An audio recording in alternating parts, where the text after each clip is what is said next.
And welcome to our official start today for big data. So today, well, last time we started talking about SQL, and today we will continue talking about SQL, expanding on this select statement and what you can do with it to extract data. We'll see a lot more patterns, starting to get into some things that are actually pretty interesting, I think, with this select statement. And we'll also talk about your homework assignment, your first SQL homework assignment. And I have a quick announcement for that, that normally your homework assignment would be due just the week that we talk about it. But since I know for the SQL topic, it's one of the topics that for some students you've seen a lot of exposure to it before, and some students you haven't seen any exposure to it before. So I'm going to give a blanket extension on this first homework assignment for everybody. You get an additional week to work on it. So I'd recommend still trying to work on it this week and trying to finish it by the Sunday/Tuesday due date.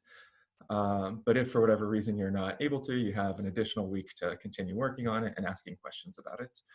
And I'm doing that because it is a really important and a foundational homework that kind of the subsequent homeworks will build on.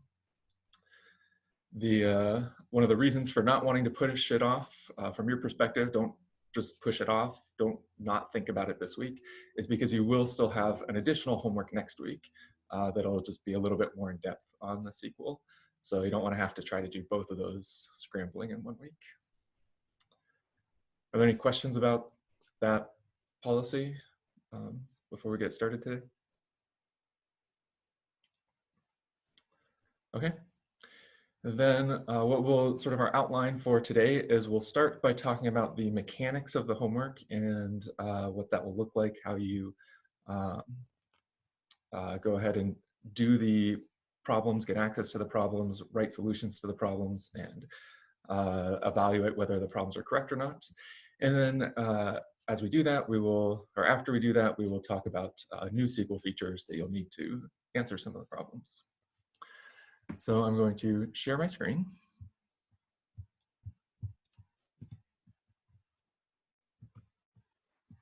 There we go.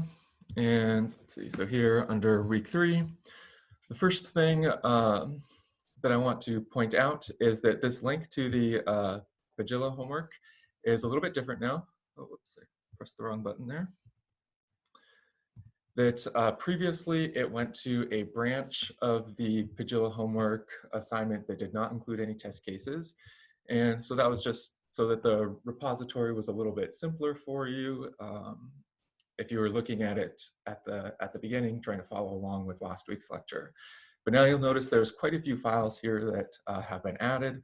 So in addition to our sort of standard Docker compose and Docker file, and last time there was this Pagilla file that contained the actual database source code that we were working with. There's now a couple of extra folders that contain, so if we click on SQL, you'll see that there's 17 different files here, all ending in .sql. So these are all SQL files, and they all correspond to an individual problem that you have to complete for the homework this week.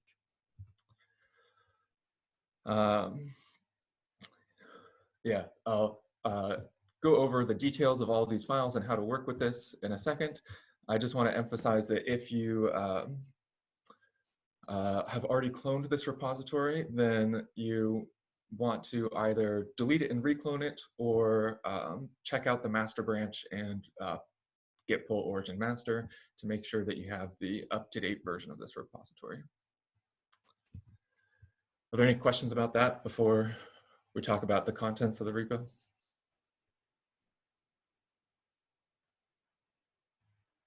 Okay, then I'm going to switch my terminal over here.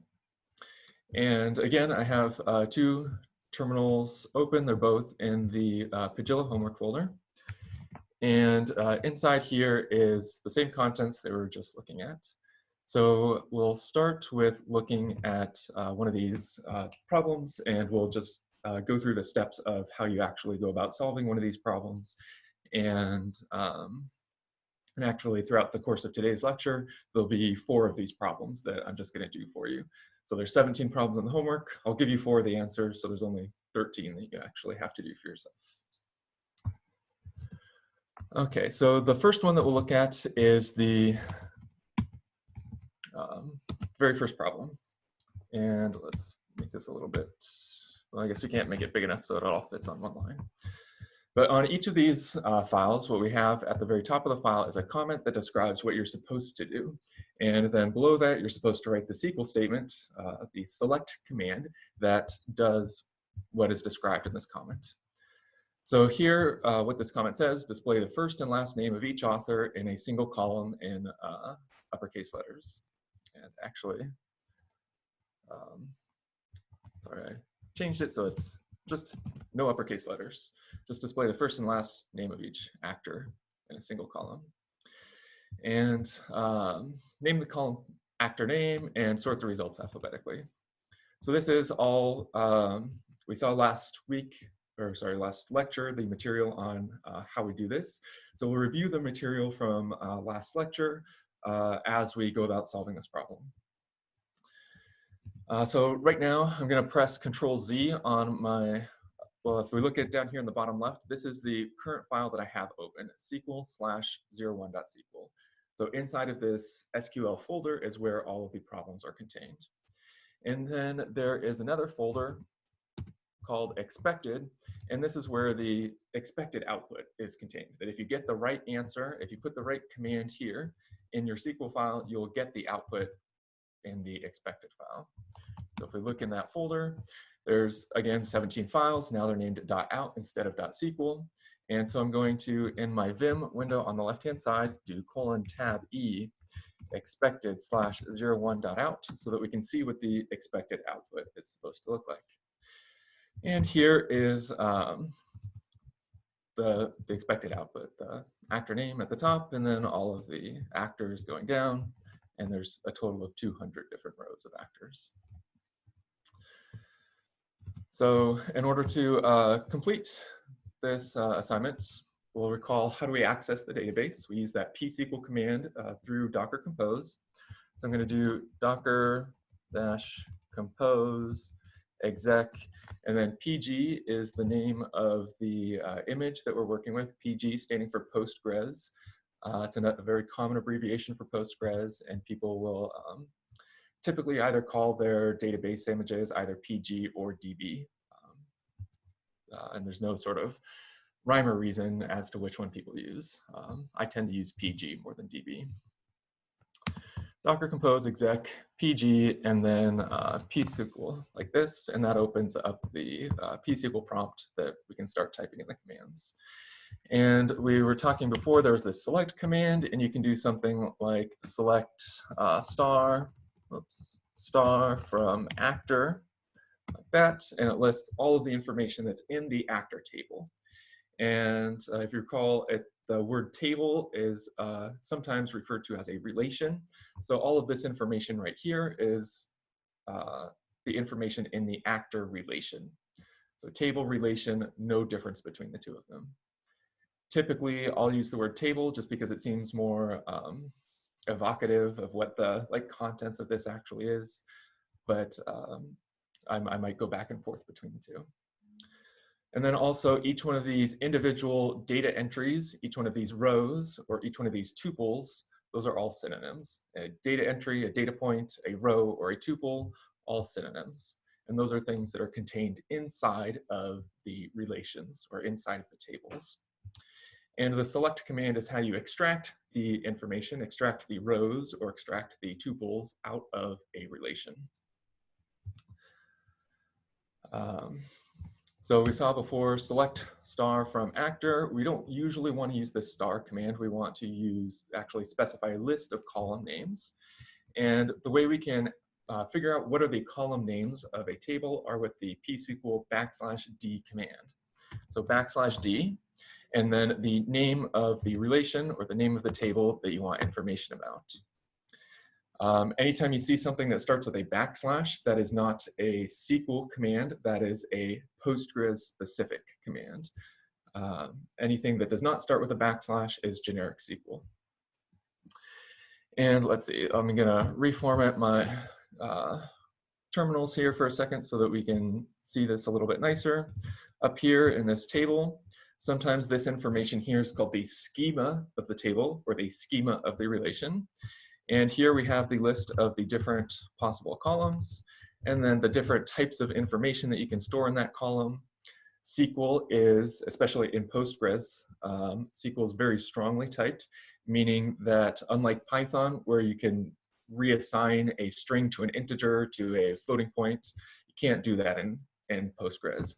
That if this is an integer, it must be an integer, cannot be a floating point, cannot be a string, and you'll get an error if you try to insert the wrong type in there.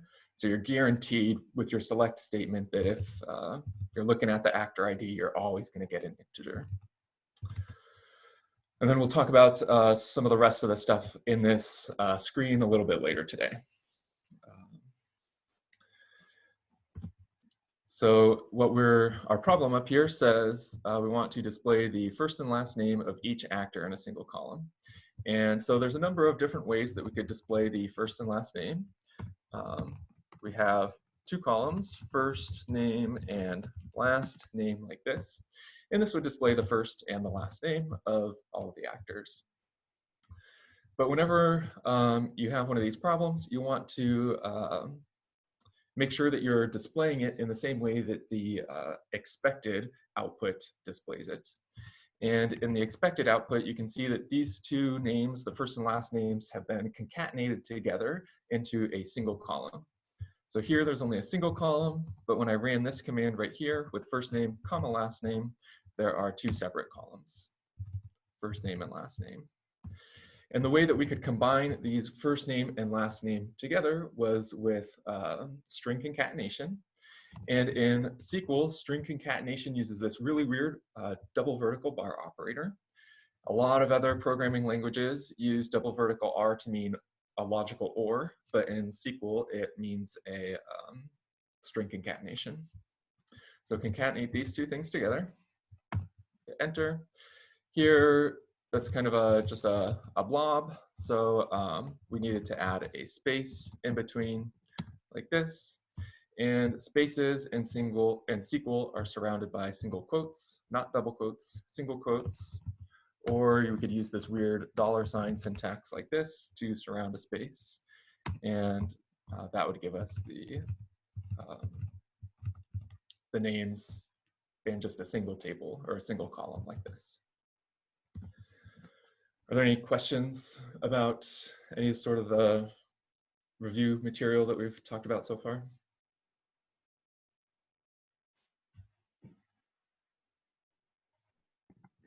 Is there a way to list out the names of the tables and everything in them? Yeah, great question. So here, this \d command, if you do just \d by itself, what it does is it lists all of the tables that you have in the database. And again, notice at the top it says list of relations instead of list of tables, it means the same thing. And so here we're looking at this actor table right now, but there are quite a few different tables that are contained in here. Sometimes when we're working with a database, it can be a little bit, just looking at this big list of names is a little bit hard to wrap your head around when you're just first encounter a new database for the first time. And so there are special diagrams that people will generate about databases that let you kind of visualize this a little bit better. And oops, under the Pagilla-homework repository, there's this image right here, which will kind of gives you a bird's eye overview of the database. And we'll talk about that kind of in detail later in class. So at this point, don't worry if you feel lost with this database and what's going on. But the general command is \d, gives you all the relations in a database.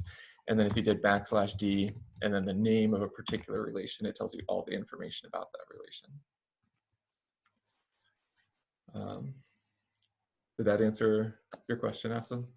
Yeah, and also two more questions. So does Sure. casing matter? Like how in SQL, like usually like select or from would be like in all caps.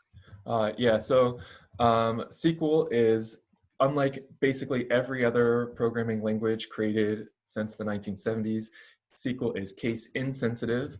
So we can, typically when I'm just writing things out, I don't like, my pinky gets tired, so I don't press the shift button.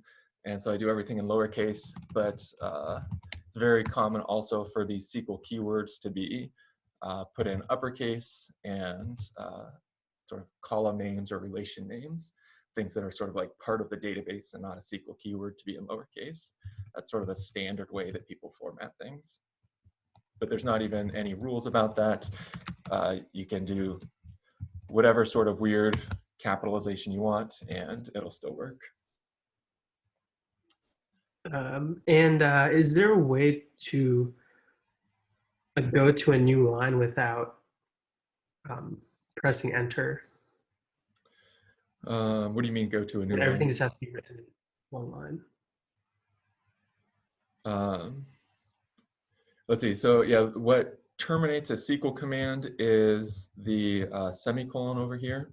And so if you did want to write a multi-line statement directly in pSQL, down on the bottom, the program that I'm currently running is called pSQL.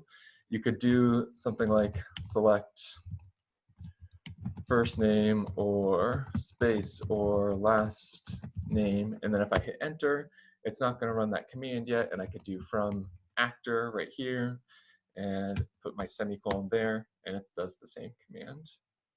Okay, so as long as the semicolon, okay, so the semicolon ends the SQL command. Exactly. As soon as it Okay, hits the semicolon, that's when it executes it. thank you. Um, Typically, though, when I am typing out a command that is anything longer than this, anything that I might be tempted to think that it should be formatted on multiple lines, I would actually open up Vim or some other text editor, copy it, do all my text editing in there, and then run the command separately, copying and pasting. And there's two good ways to do that in pSQL. The first is the \E command, \E. And what this does is it opens up Vim inside of your container and lets you modify the command in Vim. So let's say I wanted to go back to having, let's delete that and do first name, comma, last name. So I've modified the command. That was kind of a big-ish modification, maybe something that would be kind of cumbersome to do on the pSQL command line. But I also don't want to just retype this whole command from scratch. So opening up Vim is a good way to balance between those two things. And now if I do :WQ to save and quit, it will just run the command like as if I had typed it directly into pSQL. And now if I press the up arrow, oops, quit out of the pager, if I press the up arrow, it shows me the command that I had typed in Vim as my previous command. I mentioned, I just said this word pager. After you run a command, a select statement that creates a big sort of output, the environment that you're in right here is called a pager environment. A pager environment is just any environment where you're viewing some information that's too big to fit on a screen, and it gives you the ability to, say, scroll up and down to see all that information, but you don't have write access. You can't edit anything. So that's one way that you can write sort of longer commands is with the \E command in pSQL. And the other way is if you just have a separate Vim window open and actually type out the command up here. And typically when I am typing out the command actually into a file, this is when I'll be a little bit more careful, making my statements a little bit nicer. I like to do select, and then whatever things I'm selecting, first name on separate lines, kind of like this, from actor, like that. And then I'll copy and paste this down into here. But one thing you'll notice is that because right now on my Vim window up top, I have line numbers enabled. If I were to copy and paste, copy that down here and paste it, I get these syntax errors because it copied and pasted the line numbers as well. So when I'm working on SQL files in particular, I'll often remove the line numbers with this command set no number. Set no number turns off line numbers. If I needed the line numbers back, set number turns them back on. But if I have set no number enabled, now I can just easily copy and paste this down here and run the command. Great question so far. Are there any other questions?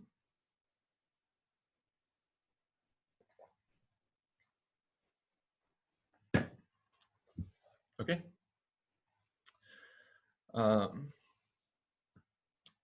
So yeah, let's go ahead and finish typing up our command up here that does what we want it to do for this problem. So we needed the first name, and we said that we're supposed to concatenate the first name and the last name like this. And we're going from the actor table. And if we just do this by itself, then the ordering's not very nice, and it wants it ordered alphabetically. So we can use the order by keyword in order to do that. And in order to use the order by keyword, we need a name up here for our for the thing that we want to order it by. I could order it by the last name, even though the last name is not one of the things that I'm displaying up here. It's one of the things that we sort of have access to from this actor table. So I could do that. But what it wants is it actually ordered by this whole thing right here. And it also wants our column to be named actor name. So in order to name this column, notice right now at the top, there's no name for this column. And because it has this kind of complicated formula, it doesn't know how to generate a name automatically. That if we were to, I'll put the first name like this and the last name like this, and let's compare these. For these columns, the first name and the last name, first name and last name, it knows what to do because, or it knows what to name the column because there's no formula here. It's just the name of a column. But this one over here has this kind of ugly name. So, and that's because we have this formula over here.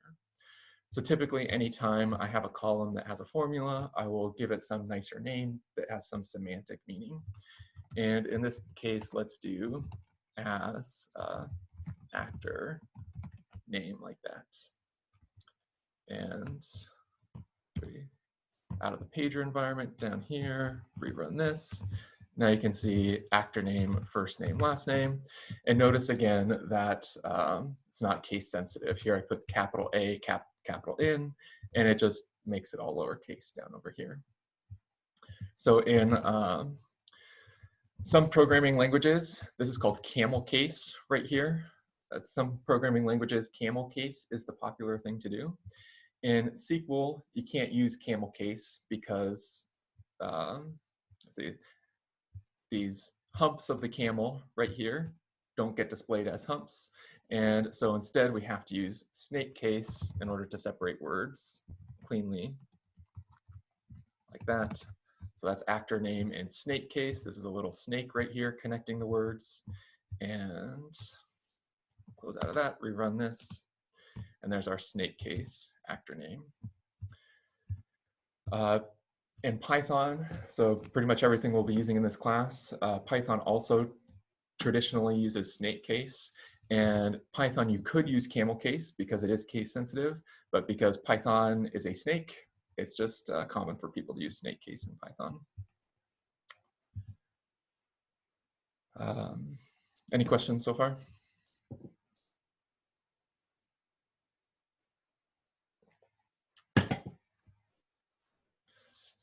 Okay, so I want to delete these two lines right here. And notice that at this point, I'm leaving this comma at the end of the line over here. So in these select lists, each entry in the list is supposed to have a comma at the end, but then I'm not putting a comma at the end of this last one down here. If you leave a comma at the end, you will get a syntax error saying, and this is a really sort of confusing syntax error to try to figure out what it's saying. The error is the fact that we have this extra comma right here at the end of this list, but it's telling us that the error is in this from keyword right here, that the error is happening after your actual syntax mistake location. So because SQL is this very old programming language, it doesn't have all the great nice features that modern programming languages have. So like in Python, you're allowed to have commas at the end of lists, totally okay. It makes copying and pasting and things like that nicer and easier. SQL, you're not allowed to, and you don't get a great error messages. In general, if you have typos in your syntax, you're likely to get potentially very confusing error messages. So I will delete that right there. And now we have sort of our first candidate of something that we think might be completing what's described up here in this problem description. If I run that, we get this output. Actually, I meant to not order this by last name, order this by actor name, like that. We want the actor name column to be alphabetical. And so recopy and paste this down here, and now we have actor name in alphabetical order. Let's see, so the next thing that I'm going to do is talk about, now that we've sort of attempted one of these problems, how do we check to see if our problem is correct or not, so we know if we can go on to the next one. But before I do that, are there any questions about the SQL or sort of the process I've been working through?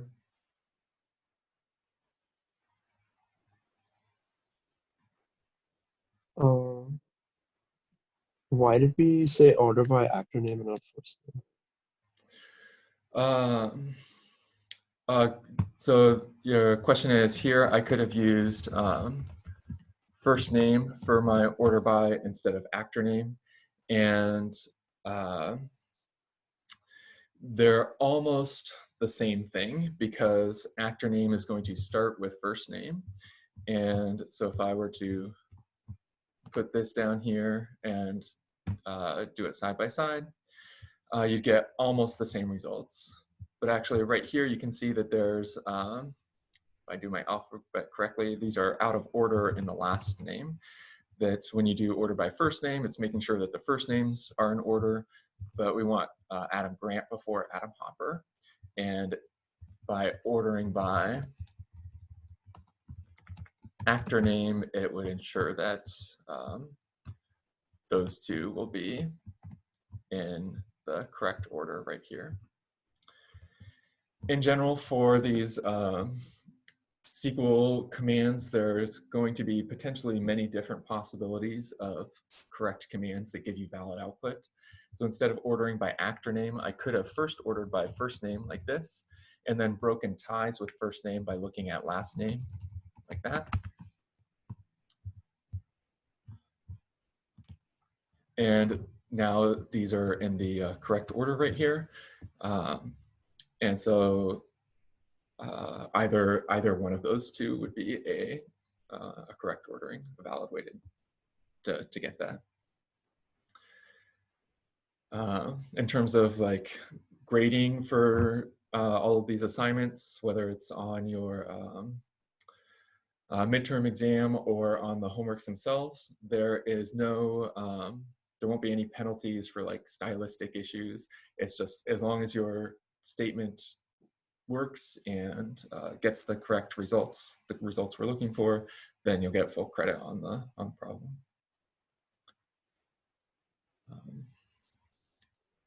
That's a great question.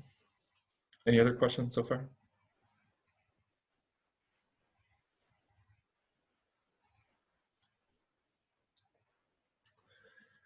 Okay, so now what we're going to do is we're going to look at how to check the this code and see if it's the correct answer or not the correct answer. And in order to do that, I'm going to quit out of the Docker environment and back into the Lambda server environment. And we'll take a closer look at these two folders right here. So these two folders, the names of these folders are kind of weird. They're, if I were sort of the dictator of Postgres universe, they're not the names of these folders that I would have created, but they're sort of the standard names that people use for their test cases in Postgres, and so that's what we're going to use. And the SQL folder is the sort of like a test case of here is the SQL code, and the expected folder is the corresponding expected output. And so we saw before that this is the corresponding expected output of our first problem. And if we look, just kind of look at it manually, we see Adam Grant, Adam Hopper, so we were just talking about them. So this seems like it might be a correct answer, but let's go back here and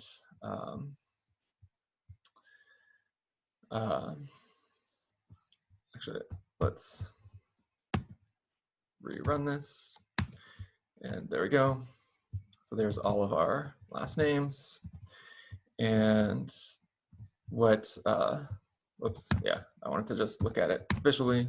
There's Adam Grant, Adam Hopper, and so they look like they're, it looks from a visual perspective, just like human, looking at it looks kind of good. But that's not good enough for us. We want our computer to actually manually, or not manually, but automatically do this check for us. And there's a script in here called check answers, which will automatically compare the output of your SQL file with what's contained in this expected folder. And if you run this expect answers program, I'll go ahead and, oops, sorry, check answers program like this, then you'll see that it gives these kind of confusing error messages. This program is meant to be run from within the Docker environment. So if you're getting error messages saying pSQL fatal, what this means is that it's not able to connect to the database, and that's because it's running on the Lambda server instead of within the Docker environment. So it should be docker compose exec, and then pg, the name of our container, /check answers. And this is what the sort of output looks like, that there's one line for each problem, and it will say either fail if the test case fails, or pass if the test case passes. This command right here, just as a easy reference for you, is included in the instructions on the README file for the repo right down here. So you can, you don't have to try to bring up this video again to figure out what the command is. You can just look at the instructions. So our first test case right here failed, but we don't really know why it failed. We kind of manually looked at it and it seemed like it was okay. So we need to figure out, there must be something inside of it that was wrong. And if I type ls now, the actual outputs of our running our SQL commands got stored in this results folder right here. And this results folder is something that didn't exist before we ran check answers. If we scroll up to here, when I ran ls right here, you can see there was no results folder. It got created after I ran the check answers command. And inside of results, there's, again, one file for each SQL statement, or each problem in this case. And the o1.out contains the actual results of our SQL statement. And so I'm going to open that up in Vim. Right now I have, in the leftmost tab, this is the SQL file itself. In this tab right here, this is the expected output. And I know it's the expected because up here, it doesn't show the full file path, but it shows the E standing for expected. So just enough for you to be able to tell like which file it is that you're looking at. And then I'm going to do :tab-E in the results file. And here, oops, there we go. At the top, there we go, like this. And you can see that there's maybe a couple little differences going on. And the first one is that these names are kind of being swapped in order. Looks like Al is getting put at the end instead of at the beginning. And this, I think, is due to the fact that we have this first name, comma, last name, instead of doing actor name like that. So I'm going to change that back to actor name and rerun the test cases. It'll regenerate these results files, and we can still see that it's still failing right here. Let's come over here. In order to reload a file in Vim that's already been opened, you use the :E command. E stands for edit, says reload the file. And there we go. Over here, :E, reload that file. And now we can see that all of these, that Al and Alan, are back in the correct order. But still our line right here is saying fail. And so we want to figure out what is the exact line that's causing us to fail. And I could manually, again, go back and forth between these two files to figure out exactly what the problem is. But we want to, as programmers, take as much of this manual effort away as possible and automate as much as we can. And so I'm going to introduce a new command right now that will help you in this process called diff, D-I-F-F. And diff prints the difference between two different files. So what I want to see is the difference between the expected /o1.out and the results /o1.out files. And so again, difference, diff, the name of the two files, and hit enter, and it tells me what the difference is. Up here, these are line numbers about where the difference happens in. So over on the left, it's the line number in the first file, and the right, it's the line number in the second file. So yeah, it's happening on the first line in both files. And here you can see that the title of my column is different. So actor space name, actor underscore name. Here in the results, actor underscore name. Here on this one, actor space name. And so I needed to just get the name of my column to actually be actor space name instead of actor underscore name. And with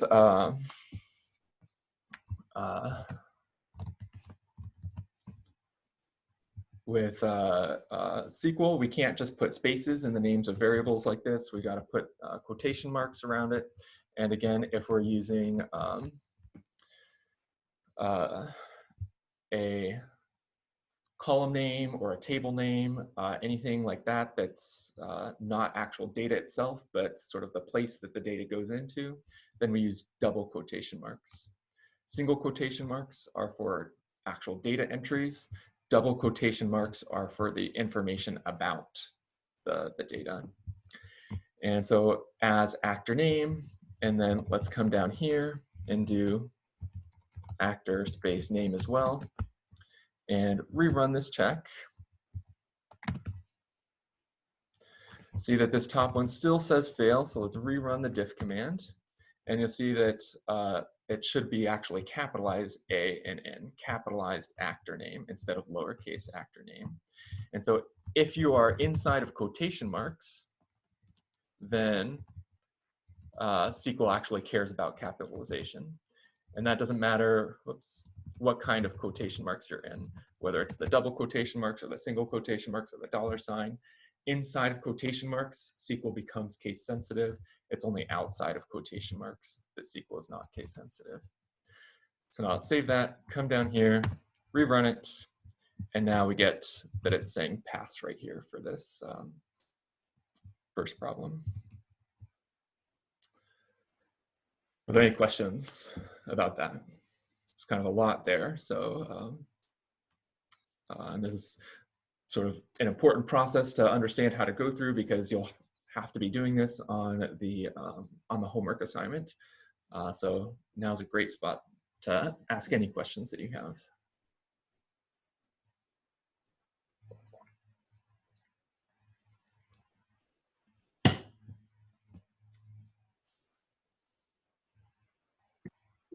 Could you go over how you opened up those 3 files at the top? Sure. So right now I have it was Vim that I was using to open them up. And so with Vim, I'll show a number of ways to open up multiple files. You can start by opening up one particular file. And actually notice right now that, so my working directory is the root of the project folder. Typically when I'm working on a project, whether it's a database project like this or any project, I leave my working directory to be the root of the project folder, and that way I'm just sort of always know exactly where I am, and the same command is guaranteed to work no matter what, because it's always relative to the same path. And in order to open up a file that's contained within a folder, I'll do that folder / the file name. So vim SQL /01.SQL, and hit enter. And now once you're inside of Vim, you can open up new tabs within Vim to see new files with the :tab E command. So if you look in the bottom left-hand corner right now of the upper window, :tab E, and then the name of the file that I want to open. So there was the expected folder, and tab completion works just like it does in the terminal right here. I can just type E and press tab and get the full folder name, and then O1 tab get my dot out. That gives me the expected output, and then tab E results O1 dot out over here. And the way you move back and forth between different tabs is if you press G, then capital T, G shift T, your tab goes to the left. And if you press G lowercase t, your tab goes to the right. So that's one way you can open up multiple files. Another way that you can open up multiple files is using the glob command in Vim. So, the glob command on the terminal with Vim. So here, all of these files are they're called o1.something, and they're inside of different folders. The different folders are, let's see, I'll start by using the echo command. Let's remind ourselves what the echo command does. It prints out whatever is contained over here on the right-hand side of the echo command. There's multiple different folders with multiple different file names of these 0-1 problems. Here are the 3 different folders: expected, results, and SQL. And this glob matches any of those 3 folders. And then there are 2 different file extensions, either out or SQL. And this star over here matches either of those 2 file extensions. And if I had said something like echo ***, that would print out all sorts of different things, but this is going to match just the file names. And now if I did Vim, I can open up multiple files at the same time. It'll automatically put them in different tabs for me if I do this -p command, Vim -p, and then a glob pattern to those different files, hit enter. And now up at the top, you can see those 3 tabs are open, and I know which file is which because it E for expected, R for results, and S for SQL.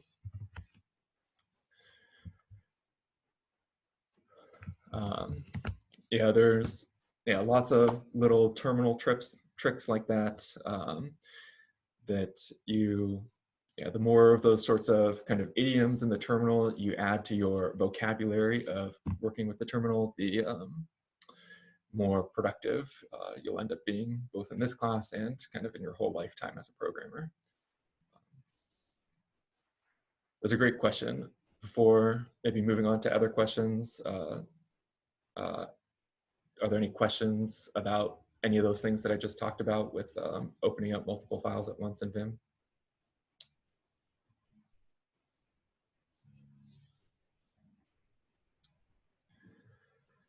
Okay.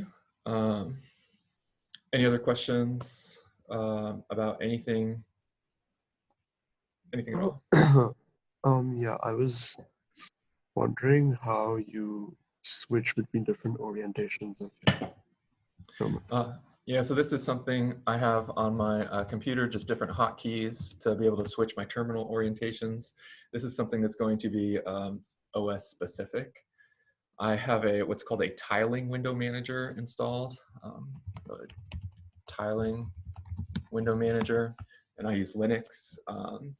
So it's easy to install different window managers that control your screen layout, and this just makes it, the particular one that I'm using is called Xmonad, and it makes it so that it's like my screen is automatically laid out in the most efficient way possible.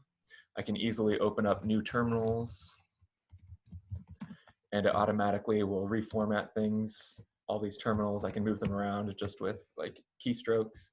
So it's kind of like having the same way Vim, you use all these different fancy hotkeys, programming language to manipulate things. I have this special Xmonad system installed that does that for my whole system. And yeah, you're welcome to do that. If you end up with choose to do that and have questions, I'd be happy to help you. But it's definitely something that's also beyond the scope of the course. Great question. Any other questions so far?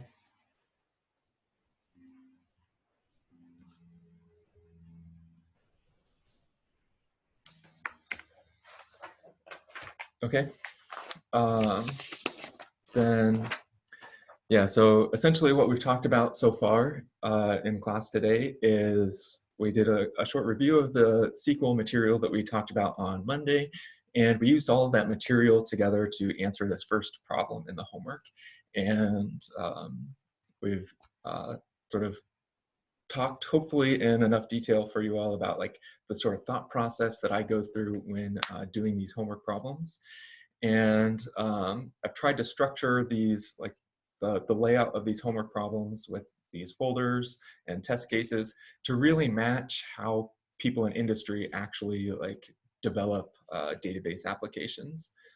So this whole sort of like process that you're going through, it's not in any way something that's like artificial just for this class that I've created.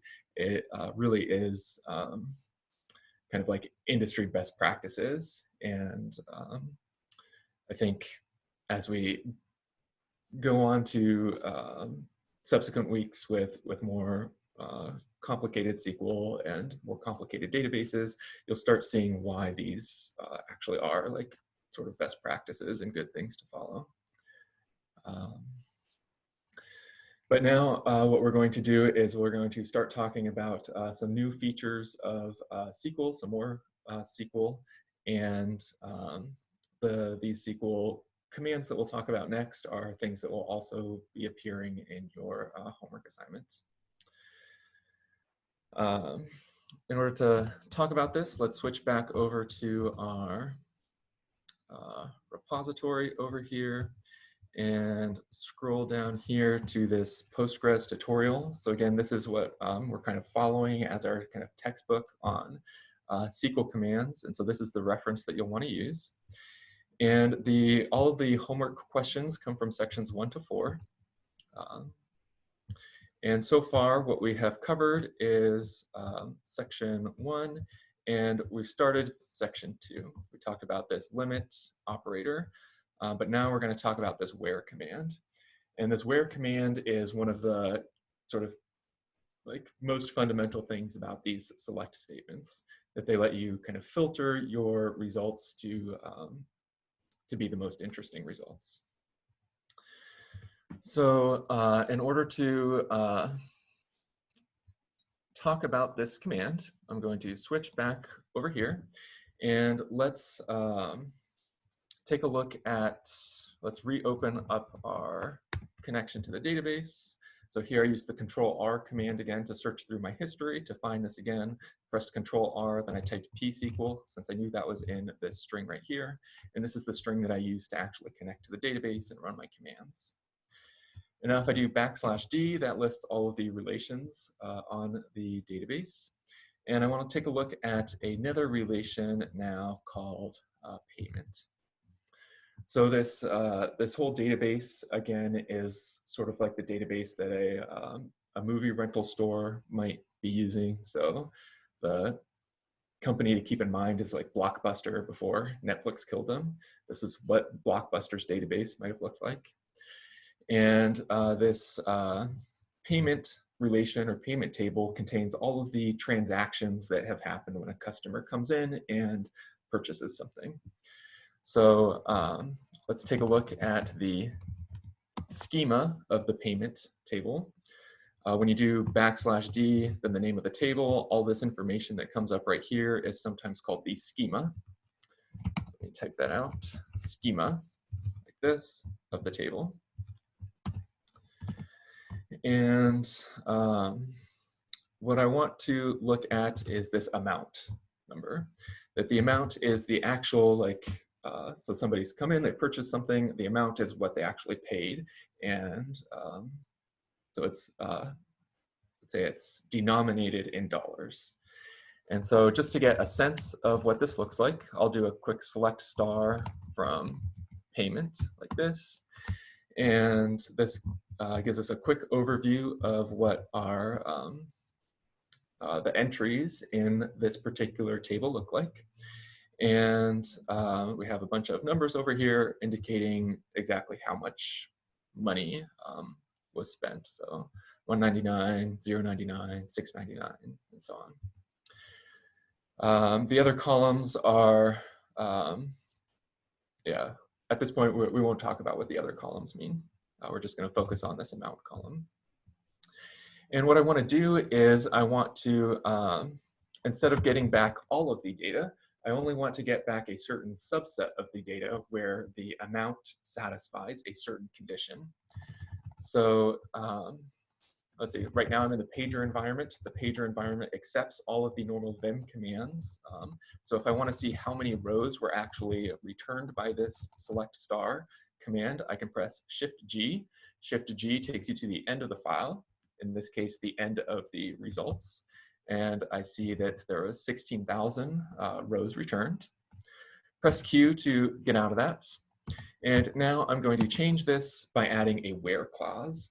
The where clause allows you to add a filter so that only things satisfying a particular condition will get returned.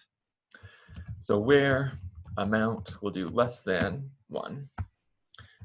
So we saw that the amount denominated in dollars. So this is like, the meaning is give me back all of the transactions that have happened, all of the payments that have happened where the person paid less than $1. And hit enter. And now you can see in these amounts, there's only things that for 99 cents. And if I press Shift G again, take me to the bottom of the table, the bottom of the results, I get 3,000 results instead of 16,000. So it's removed a significant number of the results. The syntax for this is that anything, what's expected to be to the right of where is any Boolean condition, anything that evaluates to true or false. And for the most part, things will just kind of behave exactly like you would expect, that less than, greater than, equals, they all work like you'd expect. If you want to have multiple conditions, you can use an and or an or. So let's try that out. Here's where just amount is less than $1. And then let's also look at the payment date. We'll do payment date greater than, so this is all dates in the database are stored, year, month, day. So this is 2020, January 25. And so we'll do where amount less than 1 and payment date. I can see that from the schema right here. Payment date is greater than 2020 TAC 01-25, like this. And let's change that to a greater than or equals. And now if we look over here at our payment dates, then we get only results greater than the 25th. Change that to the 29th, and now we get only results that are greater than the 29th. Yeah, so I think the syntax for this is relatively straightforward. You can do essentially all the things that you think you might want to do.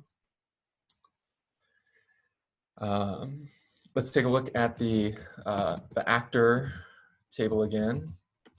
Do a select star from actor order by last name. And so here, I just wanted to see which actors have, which last names have multiple actors. So here, there's 3 Ackroyd actors. And now if I wanted to get, say, the list of only actors who have this last name, I can modify this select star from actor by putting a where clause right here, where last underscore name equals, and oh, I'm gonna forget what that was. I don't think that's correct. So I got nothing back. If you put in a condition that evaluates to false for every row, then you will get no rows back. Let's rerun this. I'll copy and paste it this time to get it correct. And now we get back just 3 rows like this. So typically for like discrete categorical values, so like text or maybe integers, that would be the time where you'd want to use equals. But if it's a somehow like a floating point kind of thing, or any kind of continuous value, so like money be a continuous value, or dates be continuous values, you almost always want to use the less than and greater than or equals for continuous values. Are there any questions about that? So is date like a built-in data type where you could see if something's greater than or equal to, or is it a string? Yeah, this is a fantastic question. So here, we saw that like payment date, I'm comparing with a string right over here. And the question is like, are dates in Postgres stored as strings, or are they stored as some special date data type? And the answer is that they are stored as a like special date data type. And it turns out that actually dates are sort of a fantastically complicated kind of data type object. So we'll talk kind of next week in more detail about the underlying details of that data type. If we were to do \d and then the payment relation, you can see that the type down here, payment type, timestamp with time zone, and actually our amount type has this weird looking numeric 5,2. We'll talk in a lot more detail about all the different data types stored in Postgres starting next week. And at this point, all the homework assignments, they don't actually require you to know anything about the fancy data types. There's, let's see, on the questions inside of a where clause, just as a hint, it's always going to be a very simple thing, just a single table that you have to condition on. And the condition is going to be either equals something or less than or greater than something, depending on what it says in the problem. So yeah, it's a great question. Can't fully answer the details of what these different data types mean yet at this point. We'll get to that next week. Any other questions so far?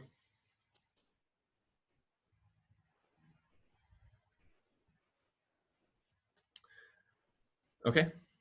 If we come back over here to this postgrestutorial.com, you'll see there's this special operator right here, between, and this is one that it is technically possible to answer a couple of the problems with using between, but the actual Postgres website itself says never use the between keyword. It's included only for compatibility with the ANSI SQL standards. Let's see, here it is, it's right here. It's included only for compatibility reasons, but it is almost guaranteed to cause bugs in your production code. So it's good practice not to avoid it, or not to use it and to avoid it. So I'm not even going to cover the details of what that means. Back over here. Talk about this in keyword. In sort of lets you do multiple equality checks at once. And let's go back over to our system over here to see what that looks like.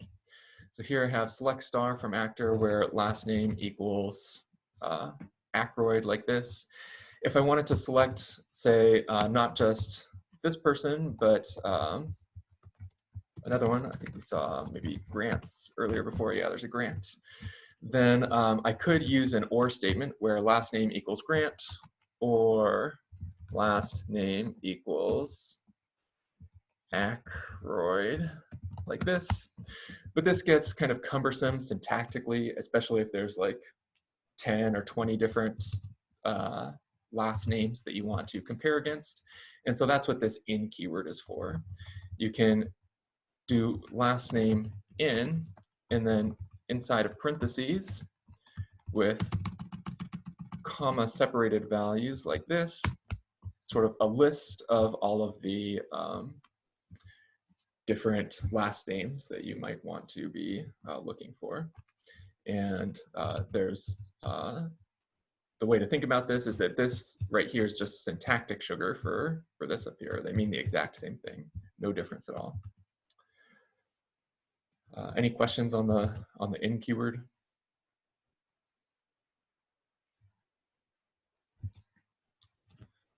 Okay.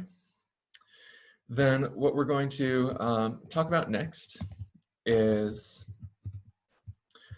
what it means for a value to be null in Postgres. And here, let's do \payment, \dpayment. The sort of significance of null is the same as none in Python. That it just means that there's like not a value there. And you'll notice in this schema right here, this column over here, nullable, says whether a particular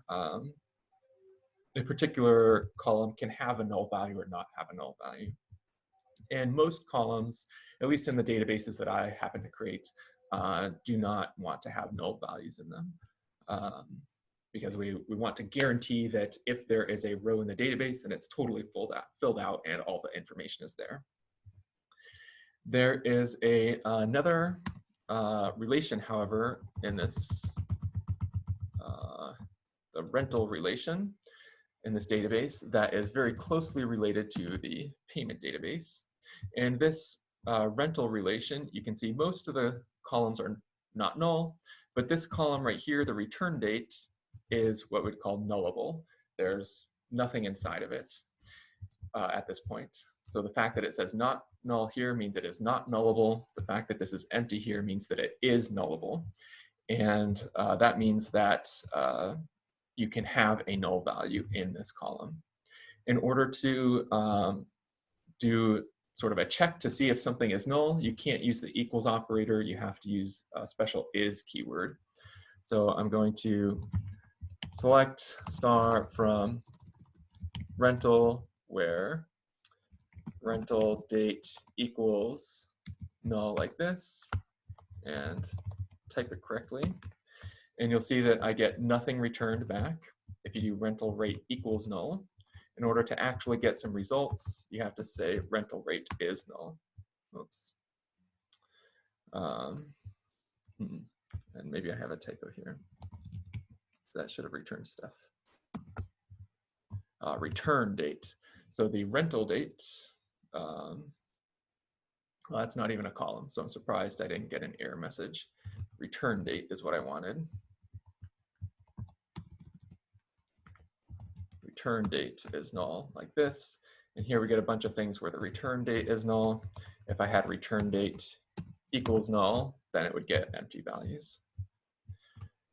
So just the short message is, if you're comparing against null, you have to use the is keyword and not the equals operator. There's one last concept that we'll go over today, and that is this grouping data right here. And this sort of, yeah, so we're going to skip the section 3, joining multiple tables. We'll do that next week, and we'll go on to the grouping data right here. The homework assignment is the first 7 problems out of the 17 don't require joining tables. The latter ones do require joining tables. So after today's lecture, you'll be able to do about the first half of the homework assignment. So grouping data, and we'll see what that is. So in, let's go consider our payment table again. Bring that up, and we saw before there's sort of a way to get the total number of columns, or sort of total number of rows in a payment table, or in any table, by doing the select star, and then in the pager environment pressing Shift G to take yourself to the bottom and looking at this number right here. But if instead we just want to actually get that out, then there's a special function that we can use called count, like this, and that will count the total number of rows for us. This count function is called an aggregate function. So count is called an aggregate function. And the reason it's called that is because it combines or aggregates multiple rows down into a single row. So if I had count star like this versus star, we got multiple rows, many rows. And then if we did count star, we get just a single row. So combine all that information down into a single row. The sort of count is kind of a special function where you basically always want to call it with count star like this. But there are other aggregate functions that are a little bit more complicated. And so we saw before that in this payment table, there was this column amount. If we wanted to get the total amount that anybody has ever paid, like of all time, into our company, then we can use an aggregate column or an aggregate function called the sum function. So select sum. And then inside of the parentheses, we want to pass what is the actual column that we want to sum. So select sum amount from payment like this, hit enter. And now our column name is sum, and here's the total amount that our company has ever received in payments. So only $67,000 in our Blockbuster company. So that would explain why we've gone out of business. You can use any column that you'd like right here. So sum amount, or these things won't really make sense, but I could do sum of staff ID, and because it happens to be an integer, it would sum all of those things together as well. But this doesn't really have a semantic meaning, but you're still allowed to do it. This one does have a semantic meaning of the total amount of money that people have spent. One of the, let's see, so besides sum, we could do the average. AVG is average in SQL. And so on average, people spend about $4.20 on movies when they buy things. You could find the minimum amount that people spend. Oh, so somebody has spent $0 at our store before. And you could find the maximum amount that people spend, $12. Yeah, there's a lot of other aggregate functions as well built into SQL, but these are the 5 functions that we're going to care about. And I have them listed in the README file over here. We're only going to care about count, max, min, sum, and average. So this is sort of like the most basic way of using aggregate functions, by just selecting a particular column and using the aggregate function on that column. A more complicated way is to also specify a separate column. So something like, let's look at the schema again for the payment table, payment. And here, so rental ID, or let's do staff ID, corresponds to the person who happened to be the checkout teller when the person was paying. And if we did staff ID, comma max amount, then what we're going to get is a table with two columns, staff ID as one and max amount as the other. And this right-hand column would be the maximum amount conditioned on that the row has that particular staff ID. I'll hit enter right here. You see that there is an error message. This one's actually a helpful error message. It says that you need what's called a group by clause. Anytime you have an aggregate function, so max is an aggregate function, and another column that does not contain an aggregate function, you must always have a group by clause, where to the right of group by, you include all of the columns that are not being aggregated on. So in this case, staff ID like that. And here, there's two staff members, staff member 2 and 1, and their maximum is both $11.99. If we change that max to a sum, then they both sold approximately $30,000 worth of rental material. Let's see. Yeah, so we're roughly out of time for today. And next week, we'll review all of this aggregate functions in more detail, and we'll specifically look at one of the homework assignments that is related to aggregate functions. But at this point, we've covered the material for the first 7 problems in the homework, so you'd be able to complete those if you choose to. The last half contains this join operation, which we will talk about next week on Monday in class as well, and finish up everything that you need for the homework assignment. And again, this homework assignment, not making it due on Sunday, spending a little bit more time going over SQL, since I know a lot of people don't have as much background on that. And so I'm happy to spend as much time on this as we need, and that won't be a problem.